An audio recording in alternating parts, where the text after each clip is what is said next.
let me explain the hard part. The solution is optimal. So that means for this particular question, finding the minimum of an array, you may have different solutions. Yeah, so let's consider all the possible solutions in the world. Okay, yeah.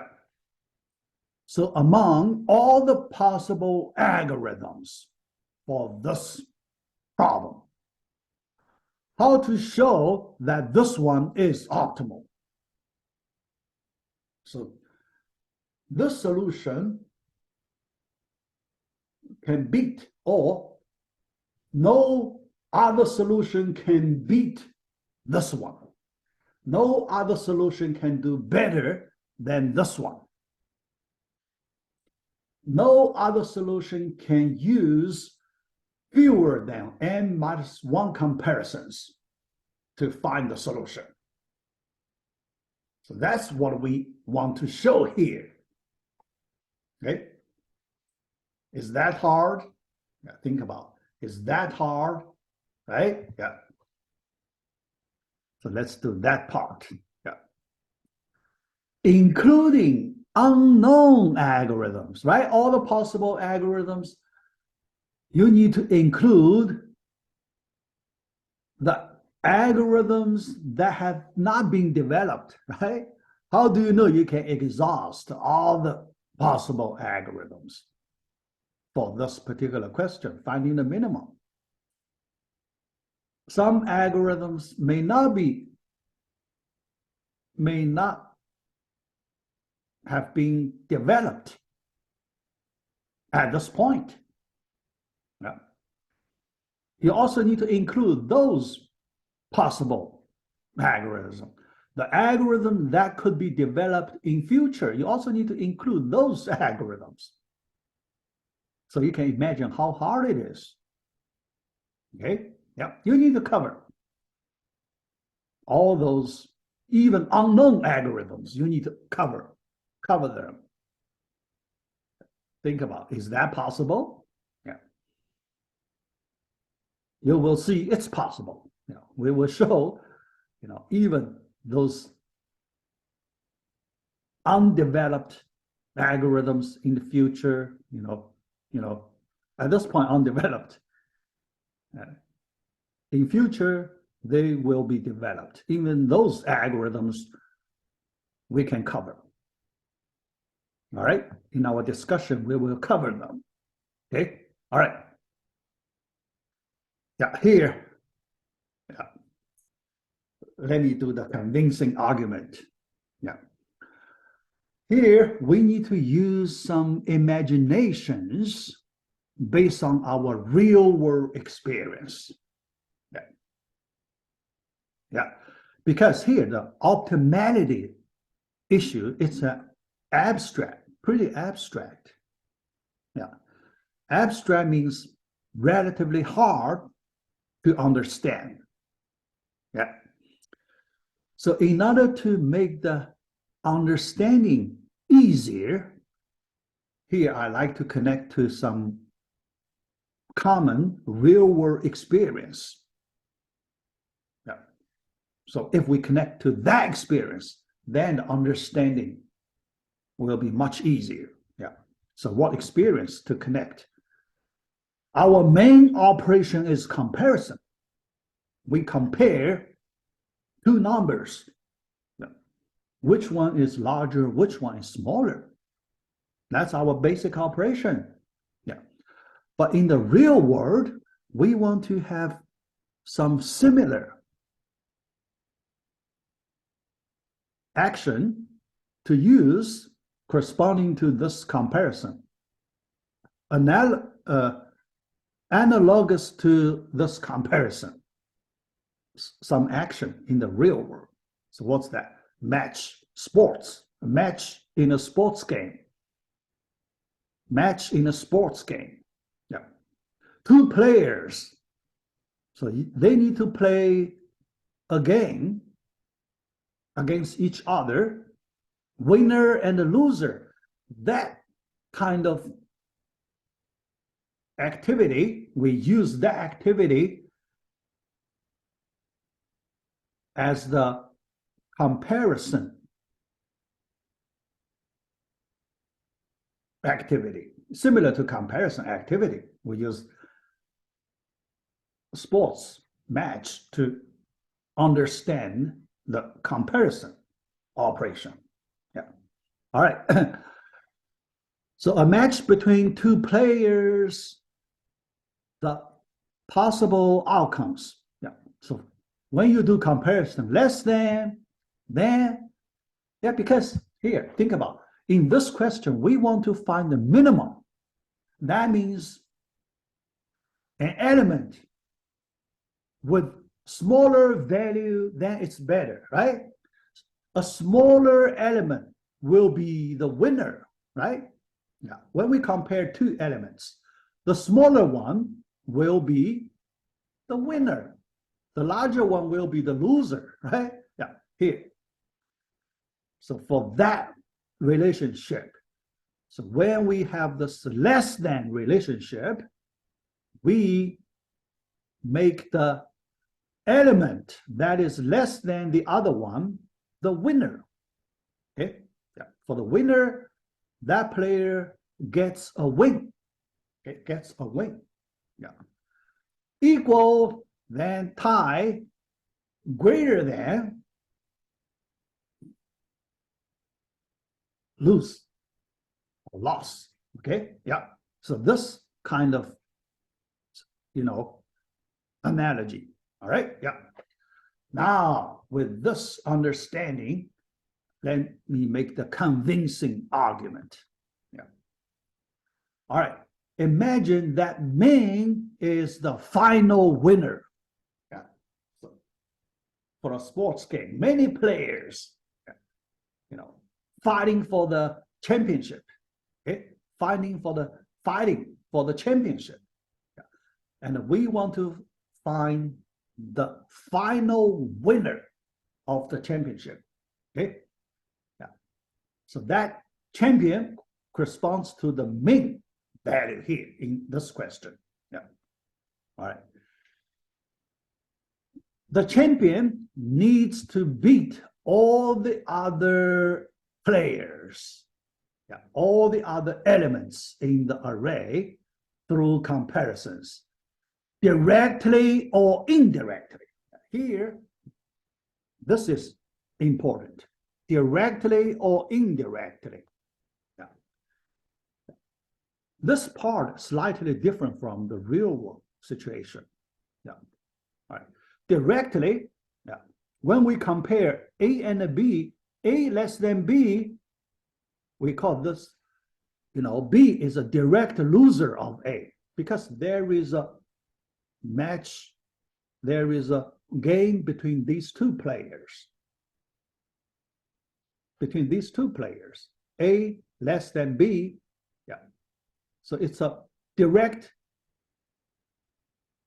comparison. Okay? Indirect, all right, so indirect here, A less than B and B less than C, then we can say A less than C by transitivity, right?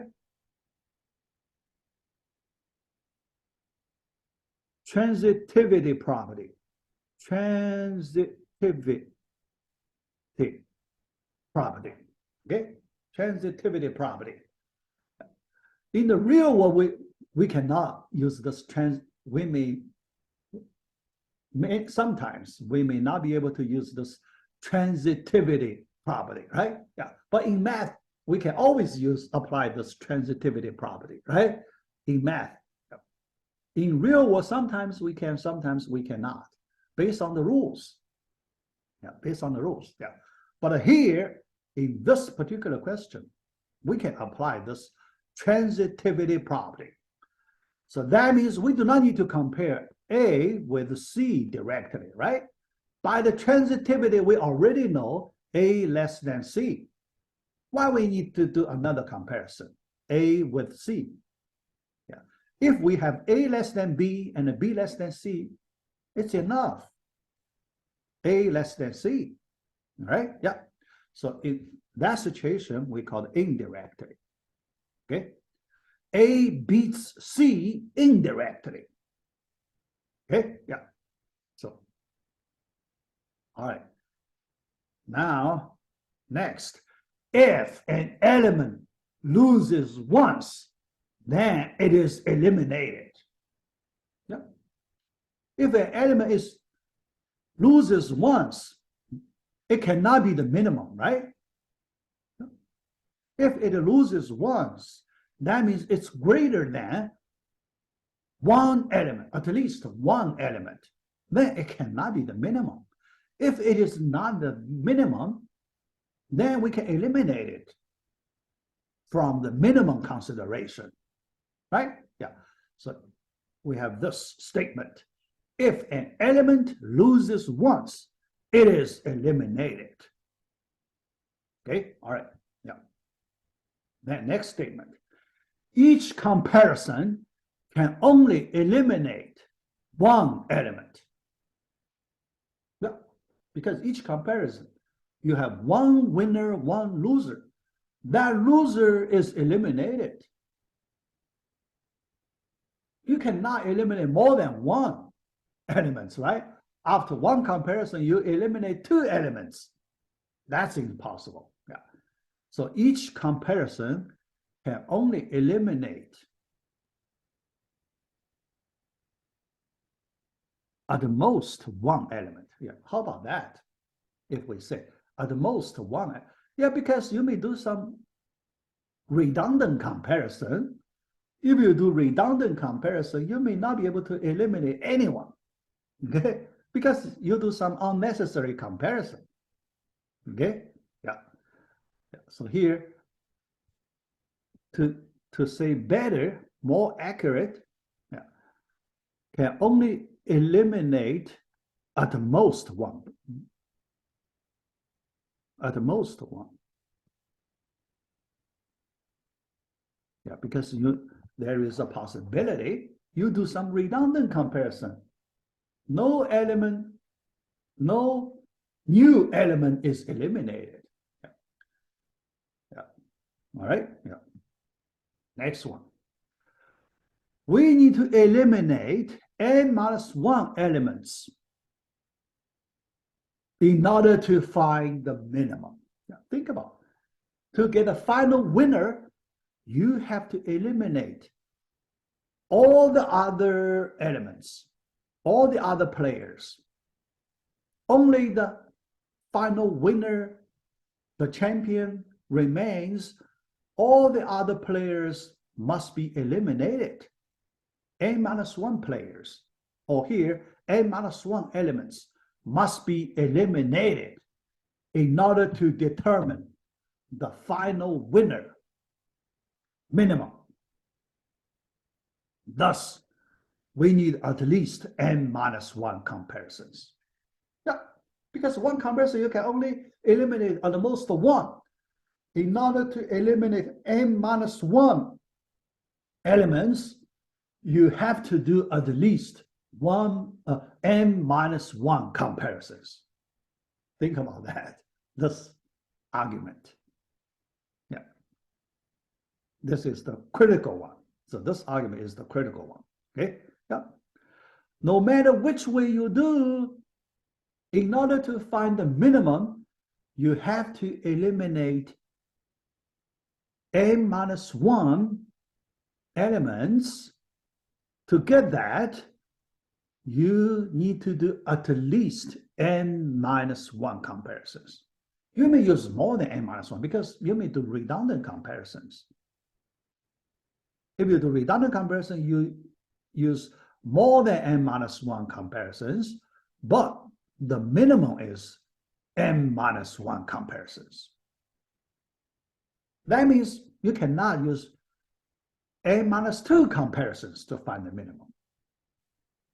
Because n-2 comparisons, you cannot eliminate n-1 elements. Right? Yeah. n-2 comparisons has no way to eliminate n-1 elements. Okay, yeah. So then we can say, after all these statements, we can say the best solution is n minus 1, and our current solution is the best, because our current solution has this exact n minus 1 comparison. How about this? Okay, yeah. Yeah, we try very hard, you can see, yeah. But after the sequence of statements, then we show people the solution is really the optimal solution. Nobody in the future, in our future generations, can do better than this one. Okay? Yeah. Yeah. You know, yeah. So that's the final conclusion. Yeah. Final conclusion. So this solution is optimal. Okay? Yeah. Yeah. And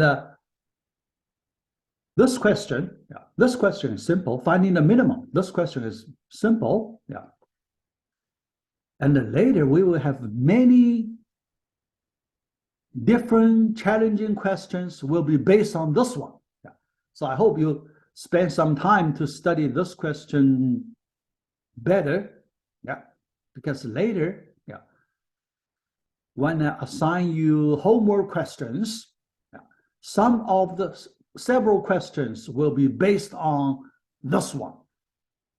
Yeah. Several challenging questions will be based on this one, the simple one. Yeah. But if you do not understand this question well, then it will be very hard to solve those challenging questions.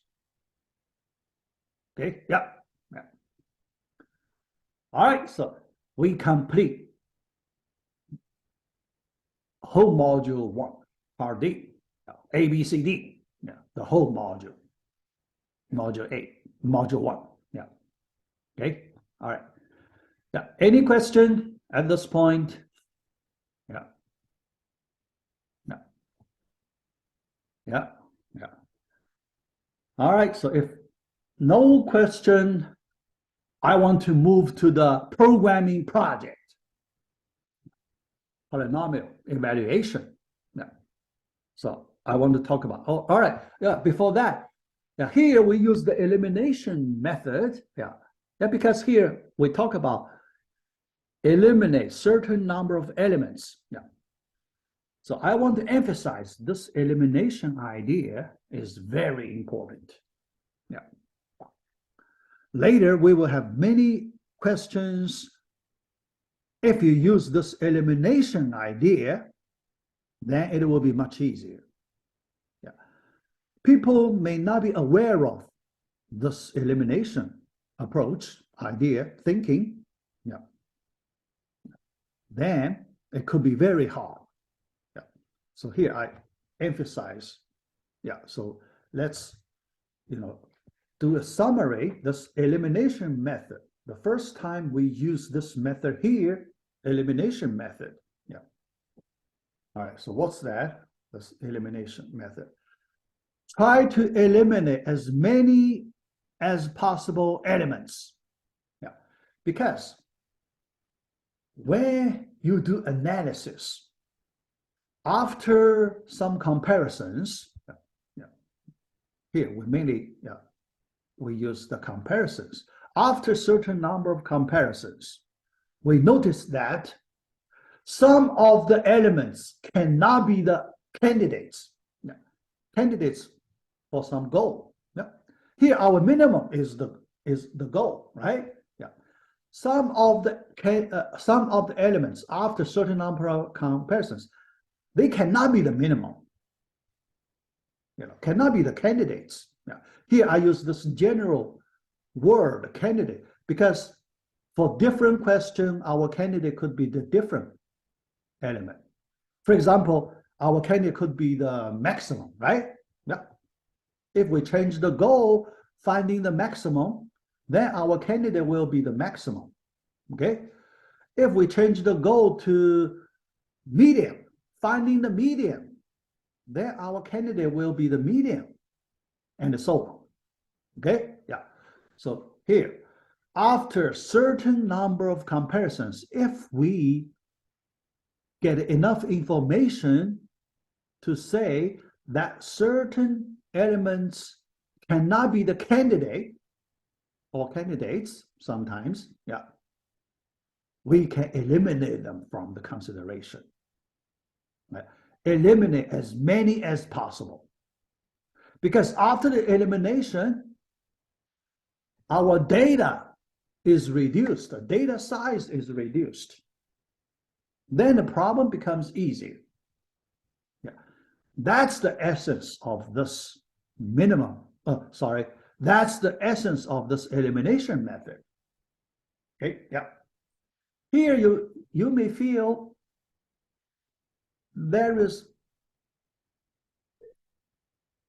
it's quite trivial, right? No, it's normal, it's trivial. Yeah. Later you will see.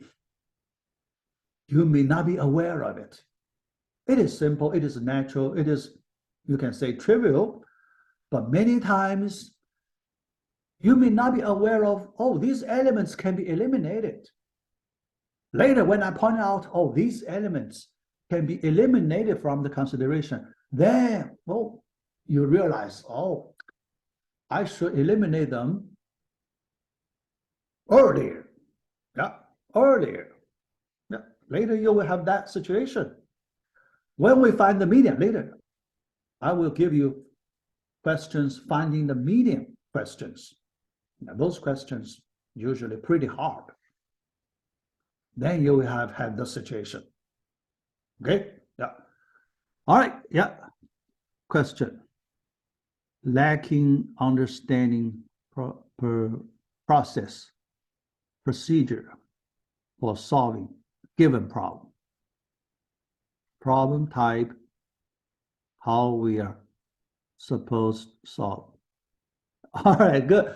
Yeah, Dakota, you're asking a very general question. Yeah. I want to say, in this class, I will teach you the general procedure to get there. Yeah. Remember, we need to apply many strategies, many techniques, many thinking methods, many principles. Okay? After you understand all those things, yeah, actually, in this whole class, I will, provide you typical ways to find solutions. Yeah. So many strategies. Remember, at this point, we have learned several strategies. Okay? Yeah. Start from simplest cases. That's one strategy, right? Yeah, think about. Okay? Principle, balancing principle, right? Yeah. Elimination method, right? So think about all these things. When you learn enough, if you can put them together, then you can do better and better in problem solving. Okay? Yeah, yeah. At this point, it's still early. You haven't learned much. Yeah, yeah. But you have already learned some of the effective methods. Okay? Effective methods, some of them. Okay? Yeah. And also, last time we also learned some greedy algorithm, right? Greedy thinking, greedy approach, so many different methods, techniques. Okay, yeah. All right, yeah. So let's move to the next topic. D.2, description of programming project number 1. Yeah. Yeah. So let me describe this project first. Yeah. Later, I will give you a document. In the document, I will write a detailed description. Here, I just give you the, description, what I like you to do here, yeah, in this project. Yeah. All right, yeah. We do this, evaluate polynomial, okay, yeah. So we do this, evaluate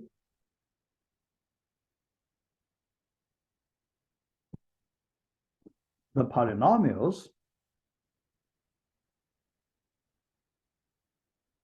efficiently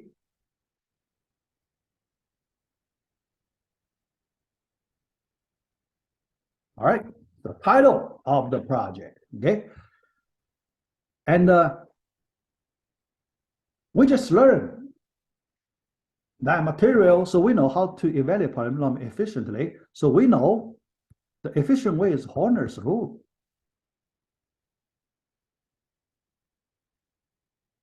Yeah, so implement Horner's rule, but we need to do comparison. Otherwise, you may not know how much better it is. Okay, yeah. So here in this project, we need to implement polynomial evaluation in two different ways, method 1 and method 2. Yeah. Method 1 is that ordinary method. I just call it ordinary method, because there is no specific name for it. Okay, yeah. And method 2, Horner's rule.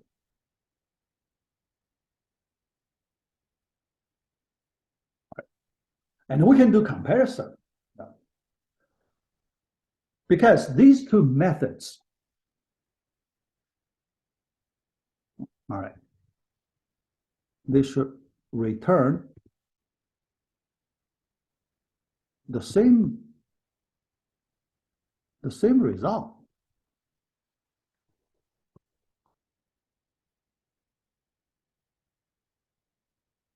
So we can check if our Horner's rule implementation is correct or not, yeah, because you may implement Horner's rule in the wrong way. How do you know it's correct or not? We use ordinary method to do comparisons. If both evaluations give us the same result, then we have the confidence. No, we have the confidence. No, two completely different methods return the same result. Think about how can two different wrong methods have the same wrong answer? That chance is very little, right? Yeah, that's possible. That's possible, but that probability is extremely low. Okay, two wrong methods, they return the same wrong answer. No. That's possible, but that chance is extremely small. Yeah. So when they return the same number, then we are very confident this result should be correct. Okay, so based on this real world experience, this should be our real world experience, right? Yeah. So we can make sure our implementation is correct. Okay. Yeah. After that, we need to compare response time. Yeah. All right. Yeah. So first, we need to return same result. Second, we need to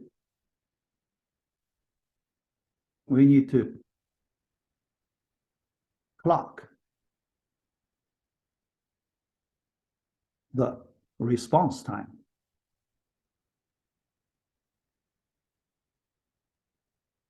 for each method.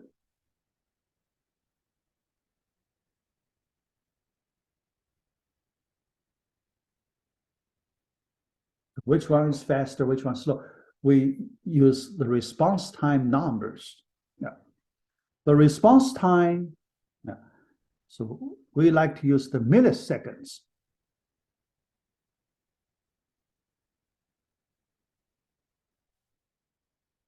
Yeah. So usually milliseconds. So we expect, dozens of milliseconds. Yeah. Based on your data, how large is your data? So milliseconds, dozens of milliseconds. Yeah. Okay. Yeah. All right. And the Horner's rule should be much faster than the ordinary method. Yeah. So that's our expectation. Yeah. All right. So then we will look at the data. Okay. Yeah. What kind of data? Yeah. So the data.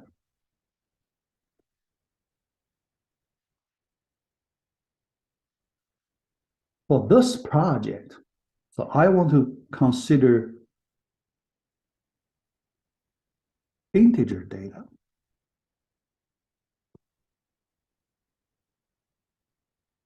Integer data. Okay. Yeah. Not the floating point numbers. Yeah. I want to use integer data. Yeah. Yeah. Because for the floating point numbers,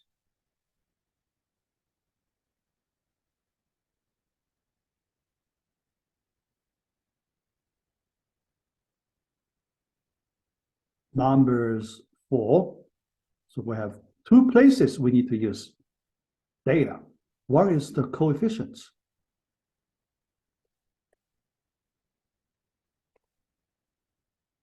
One place is the variable. These two places. If we use floating point numbers in these two places,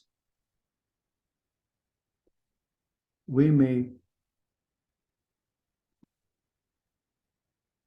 get some truncation errors.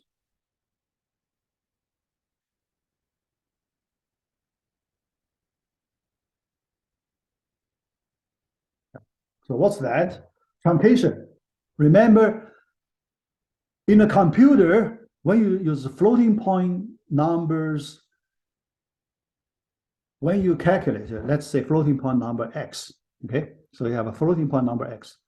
But now you need to calculate x to the kth power. Think about that. You do multiplication, x to the kth power. Then, do you know your computer can keep all the digits without truncation? It's impossible, right? Yeah. When you raise your x value to the kth power, it's very likely certain number of digits will be truncated. So that's the truncation error, okay? When you have truncation error, these two methods, method 1, method 2, may not return exactly the same number. They will have the last few digits different due to the truncation errors. Okay? Yeah. Slightly different due to the truncation errors. All right? Yeah. Now, for this project, I like to switch to integer data. Then we have no truncation, right? When you do integer calculation, integer multiplication, you do not have any truncation, right? Yeah. Our computer, we keep all the digits, no truncation. There, when we compare the results of these two methods, they should be exactly the same. All the digits must be exactly the same, right? Yeah. So for that reason, I pick the integer data to avoid some possible truncation errors. Okay, yeah, all right. But the question, after we eliminate, after we avoid the truncation errors, but we may have another problem, another important technical problem. Yeah. So what's that problem? Problem is overflow problem.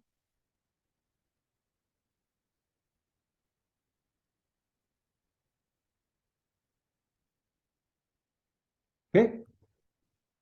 This overflow problem is pretty big, pretty important. We cannot ignore. So what's the overflow problem? Because when you use integer, so let's consider the largest integer data type.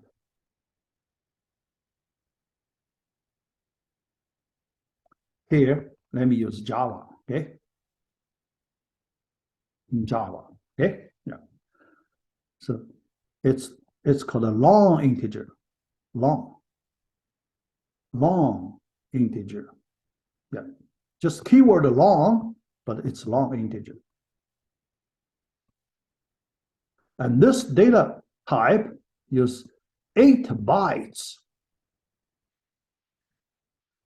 for one integer, to represent one integer.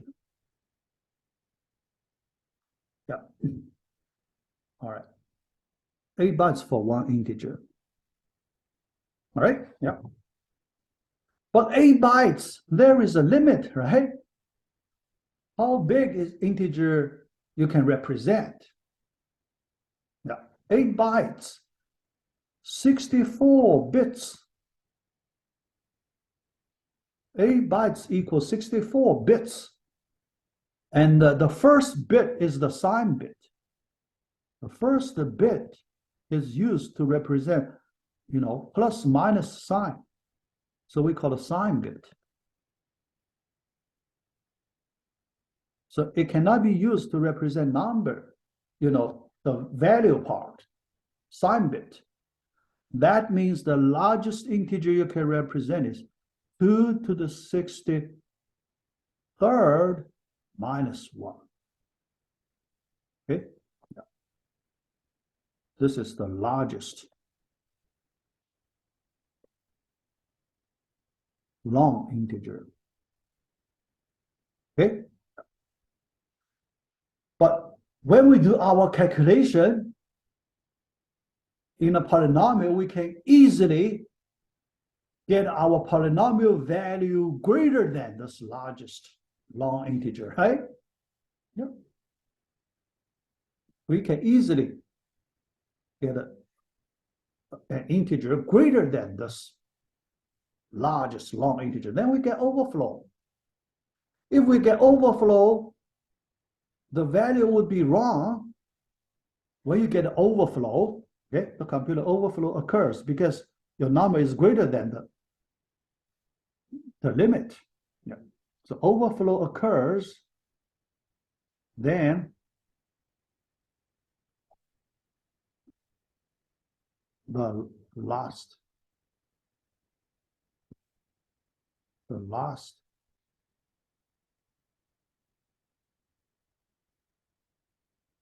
64 bits of the integer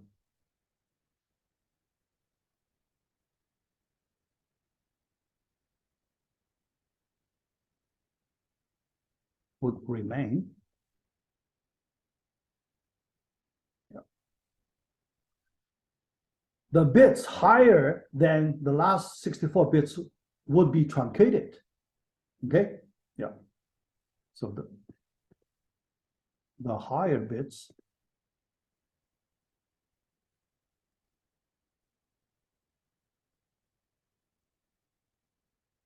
would be truncated. Okay? Yeah. When this overflow problem occurs, then you get a wrong answer. Your polynomial value would be wrong. Okay?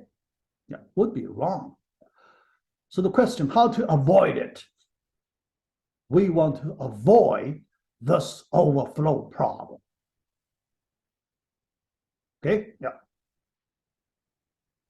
So the solution is here, still in Java, in Java,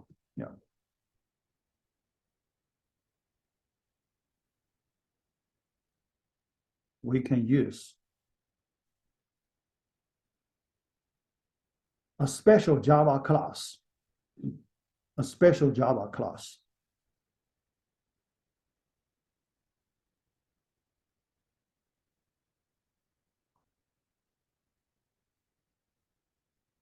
A class called big integer.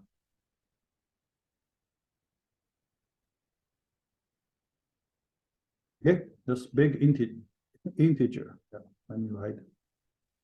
No. Yeah, big integer. Okay, the name of the class. So with this special Java class, then no overflow.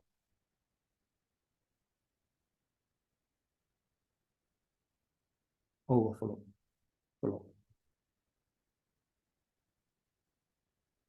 Okay, you don't need to worry about the overflow. Okay. Yeah. That's in Java. All right. Yeah. In Python, some students may use Python. In Python, you don't worry about this overflow. Yeah, because its integer implementation already takes care of the overflow problem. Okay. Yeah. I think use the similar idea of this big integer one. Okay. Similar. So in Python, yes, some students, if you use Python programming language, so you just use the integer directly. Okay, you don't need to worry about the overflow. All right. Yeah. But in C or C++, now some students may use the C++. Okay. C++. Yeah. Okay. Yeah. So I do not know what's the best way. Yeah. If you use C or C++, you just, try your best. Okay. Try your best. So when you select the data, you try to control, not overflow, right? Yeah. Try to, do the experiments, not overflow. Yeah. Just try your best. Okay. Yeah. Or if you can find the easiest solution for the overflow, that also would be good. Yeah. Yeah. But I cannot give you a suggestion here. All right. C++. Yeah. All right. So, yeah. But in Java, how to use the big integer, I may provide you an example. This integer class, it's pretty simple to use. Yeah. Yeah. I may give you an example. In my example, I will give you how to generate random integer with given number of digits. Okay. For example, I want to generate 10-digit integer. Yeah, so then I have a method to give you, yeah, it's simple. Yeah, it's simple, but I can provide you that one. Yeah, also show you how to use the big integer class to do some simple operations, addition, multiplication. Basically, we do additions and multiplications. Okay, pretty straightforward. But you need to call the method. Okay, add, multiply. You need to call the methods. Yeah, you do not use the, operator addition. You do not use the plus and the multiplication, symbols. So you use the, method name. Okay, addition, you use add, call add. Multiplication, you call multiply. And so on. Okay? Yeah. I will talk about that later. Yeah. I will talk about using big integer class later. Yeah. Yeah. Pretty simple. Yeah. Okay. Yeah. All right. Yeah. So this is the first round description. Yeah. So I will post a detailed description document. Yeah. So in that one, I will provide a lot of technical, how to select input data, how to generate input data, okay? And how to, choose appropriate data size and so on, okay? Here, I do not give you that details. Yeah. In my description, I will provide you more details. Yeah. All right. Then, next, I want to give you a puzzle question I mentioned the last time. A chessboard puzzle question. Remember last time I mentioned there is a very interesting puzzle question related to what we learned last time. Yeah, the invariant concept last time. Yeah, here I found it. So let me give this question to you. You can think about it. Give it a chessboard like this. This is a chessboard, but this chessboard is different from our normal chessboard. Which part is different? The chessboard has two corner squares cut off.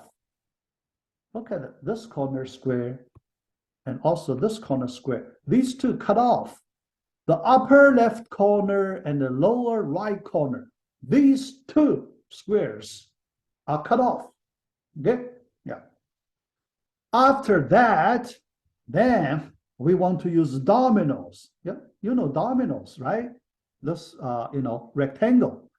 But one domino can cover two adjacent squares on the chessboard. Two adjacent squares on chessboard. It could be, you can use it to cover vertical or horizontal, You can choose different ways to cover the squares in a chessboard. Okay, yeah. Now the question, what do we want to do? We want to use dominoes to cover this chessboard with two corners cut off. Okay, all right.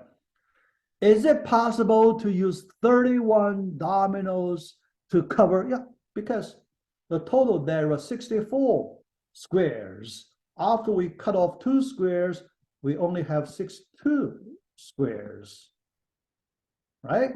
Yeah. Each domino covers two of the squares. So the question, is it possible to use 31 dominoes to cover this chessboard without overlapping? Yeah, you cannot use, because if you have overlapping, you cannot cover the whole chessboard, right? Yeah. So we want to see if it's possible. Yeah. If it's possible, then you need to show me how to cover it. If it's impossible, you need to explain to me why it is not possible. Okay, yeah. So this question, yeah, try to answer this question, yeah. But here, I just give you the goal of, the reason I give you this question. Yeah. Use the invariant concept.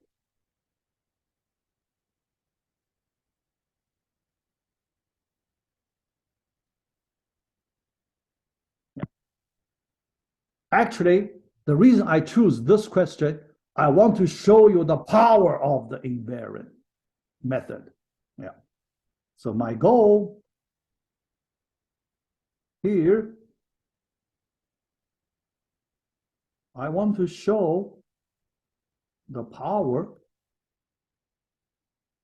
of the invariant method.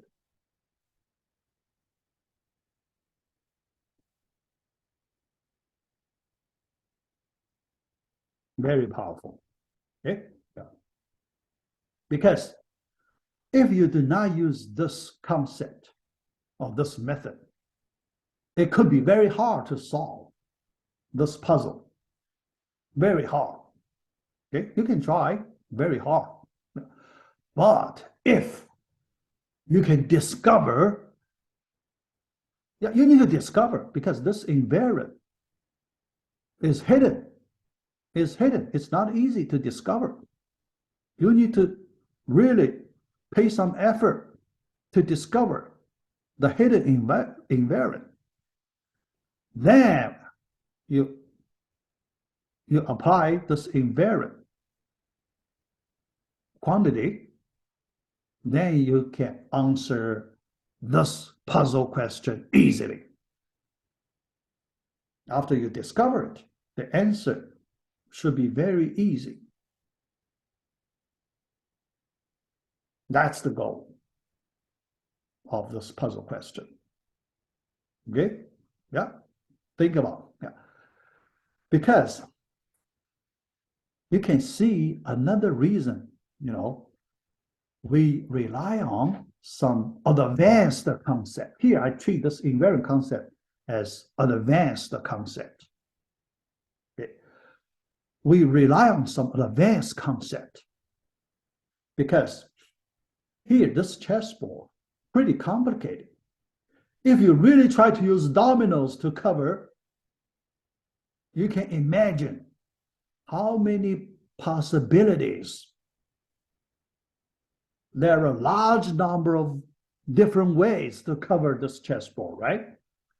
You cannot exhaust it, right? Nobody can exhaust it, Yeah. So you keep trying and keep failing. Yeah. So after a few times, failure testing, yeah. So you may think about if it is possible. Yeah. If it is, it could be impossible. It could be. Yeah. But you cannot explain why it is impossible. It's hard to explain why it is impossible. Okay? So you will get a situation. It is very hard to see why it is impossible. Yeah. All right? So you get to that situation. Then this invariant concept. You need to discover some invariant quantity buried inside somewhere. Okay? Seems possible. You can try. You rotate. Yes. Yeah. At the beginning, it looks possible, right? It looks possible. We can try. Yeah. But think about if you fails 10 times, think about if you fails 10 something times, you may wonder it may not be possible. It may not be possible. Yeah. Think about that. Yeah. At the beginning, you may feel so easy. I just use dominoes, move in some order here, there, you can try. Try. When you try 10 times, yeah, here, let me just say 10 times, then you will feel enough is enough. Okay? Yeah. You don't want to try anymore. Yeah. But then you may like to think about if it is possible. All right? Yeah. Yeah. It's an interesting one. Yeah. But you can try to answer this question first. Yeah. At some time, I will give you the answer. I will explain. Okay, yeah. All right, so any other questions? Yeah, so you can ask. We have 4 minutes. Yeah, you can ask. Yeah. If no question, we just stop this lecture number 3, right here, and I will process the video and post this video later. Yeah, and then we need to prepare for our lecture number 4, in-person lecture number 4. Okay,